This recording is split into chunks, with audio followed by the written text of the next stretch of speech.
pagi, umat yang dikasihi Tuhan. Salam Patung Hilang. Ketemu lagi dengan saya, Ratna Badaria Linggarjati, di dalam Sapa Pagi. Yang saya ambil tema Ado Dadi Cedak. Sebelum kita membaca dan merenungkan firman Tuhan di dalam Efesus 2 ayat 11 hingga ayat yang ke-22, mari kita berdoa.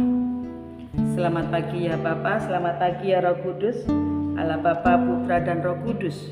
Kami bersyukur Engkau membangunkan kami pada pagi hari ini tanpa kurang suatu apapun. Dan pada saat ini ya Tuhan, kami akan membaca dan merenungkan firman. Bersabdalah ya Tuhan, kami anak tebusan-Mu siap mendengarkan. Dan kami hamba-Mu ya Tuhan, yang akan menyampaikan firman-Mu, Engkau urapi. Dan biarlah firman-Mu ini Tuhan, Engkau sendiri yang berbicara. Terima kasih Tuhan Yesus, terpujilah nama-Mu Tuhan, kekal untuk selama-lamanya. Amin. Bapak Ibu, saudara yang terkasih dalam Tuhan Yesus, renungan hari ini dengan tema Ado Dadi Cedak. Dalam bahasa Indonesia, jauh menjadi dekat. Meski di sini kita bisa melihat dalam tema tersebut ada beberapa hal yang harus kita amati, bisa menjadi refleksi tentang bagaimana hubungan kita dengan orang lain dan dengan Tuhan. Meskipun jarak memisahkan secara fisik, kasih sayang dan doa dapat mendekatkan hati kita dengan kebersamaan dan kebaikan yang akan mendatangkan berkat dalam kehidupan kita. Bapak Ibu, saudara yang terkasih di dalam Tuhan Yesus, dulu kita mungkin jauh dari Allah karena segala dosa kita. Tetapi dalam kasih karunia kita didekatkan kepadanya melalui iman kepada Yesus Kristus. Dulu mungkin ada tembok pemisah antara kita dengan orang lain, baik karena perbedaan budaya, suku bangsa, maupun latar belakang yang lain. Namun sekarang kita dipersatukan dalam satu tubuh Kristus.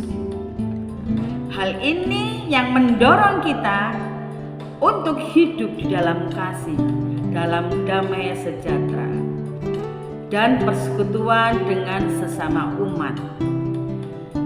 Karena kita adalah keluarga Allah.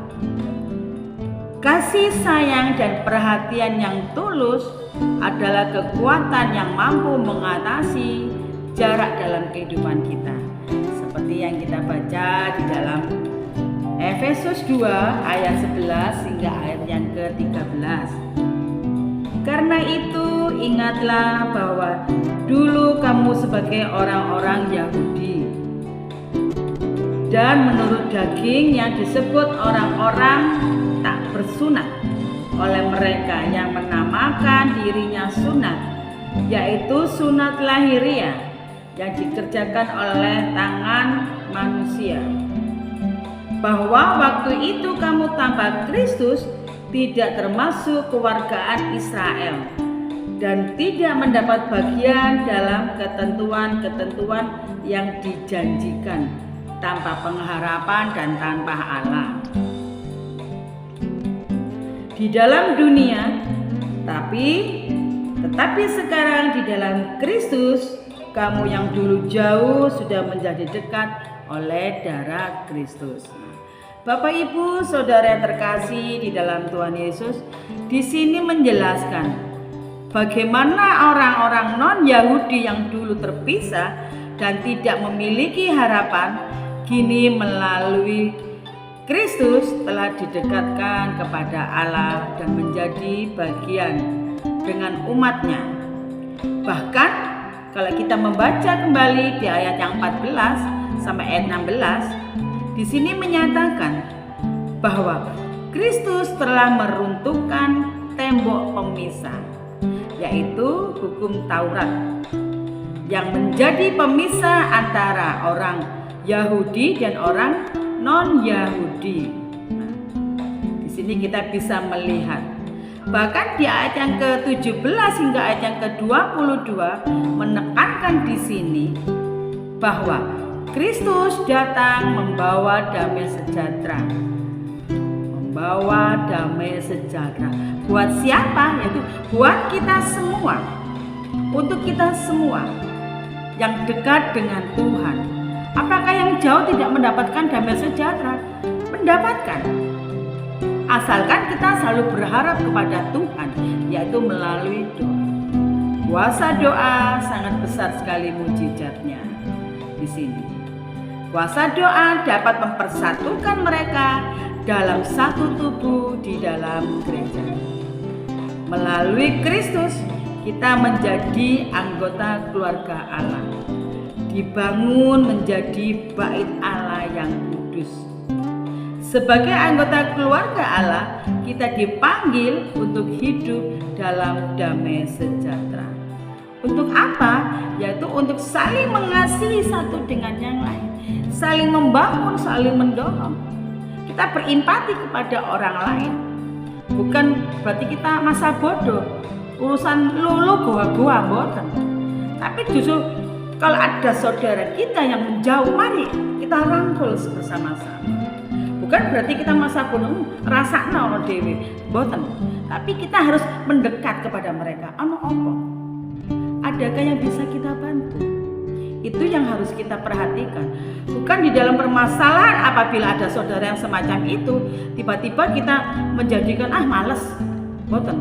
Tapi di sini kita harus betul-betul memperhatikan saudara kita yang membutuhkan pertolongan. Nah, saling mengasihi, saling membangun, saling membantu. Itu yang harus kita lakukan sebagai saudara seiman. Bapak Ibu, saudara yang terkasih di dalam Tuhan Yesus. Meskipun ada tembok pemisah, ada jarak di sini. Bukan halangan kita untuk saling berdekatan, saling mengingatkan. Dan satu, meski secara fisik menyadari adanya hubungan yang terjadi, mungkin hubungan yang terjalin satu dengan yang lain, itu terjadi pun karena kuasa doa. Kuasa doa sangat besar mukjizatnya. Seperti pernah disampaikan Ibu Petri pertama kali, kuasa doa sangat besar mukjizatnya. Di mana selalu ada jalan keluar bagi orang yang mengandalkan Tuhan, yaitu melalui kuasa doa. Nah, di dalam ayat-ayat ini kita bisa melihat dan kita merenungkan. Kita diingatkan akan kasih karunia Allah yang begitu besar kepada kita. Bahkan yang telah mendekatkan kita kepadanya melalui persekutuan. Satu misal kebaktian, kemisan. Jangan karena kebaktian ini adalah harus kita lakukan, boten. Kebaktian harus adalah ini suatu rutinitas, bukan.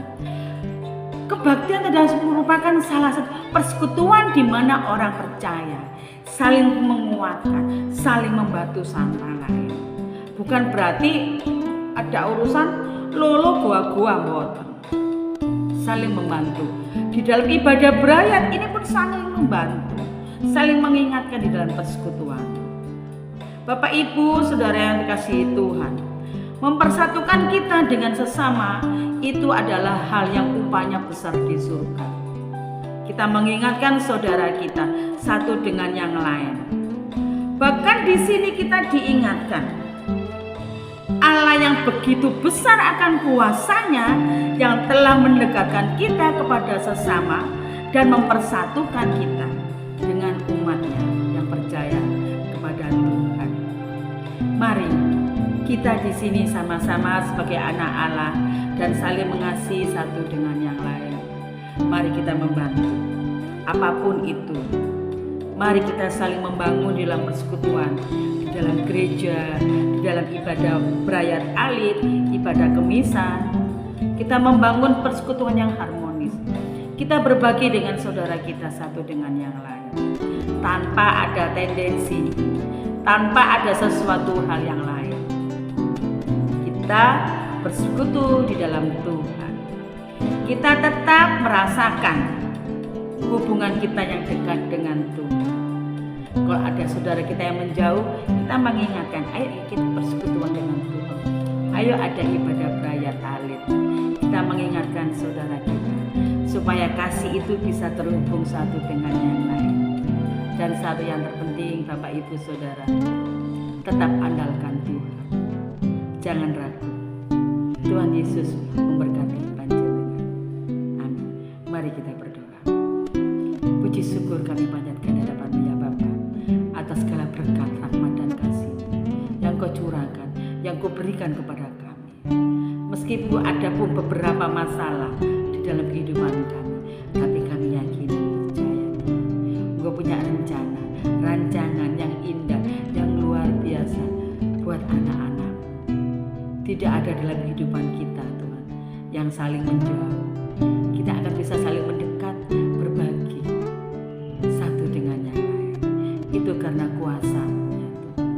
Kami bersyukur mempunyai Allah seperti Engkau. Bapa di dalam surga, ajarkan kami sebagai anak-anak-Mu selalu mendengarkan firman Tuhan, surut rencana dan kehendak. Ajarkan kami untuk membagi dalam kehidupan kami pada saudara-saudara kami, baik suka dan duka, dan saling mengampuni. Terima kasih Tuhan Yesus. Terpujilah Tuhan, nama-Mu kekal untuk selama-lamanya. Haleluya. Amin. Bapak Ibu Saudara yang terkasih di dalam Tuhan Yesus, saya mengucapkan selamat pagi, selamat beraktivitas kembali. Kiranya Tuhan Yesus memberkati panjenengan semua. Selamat pagi, Tuhan Yesus memberkati.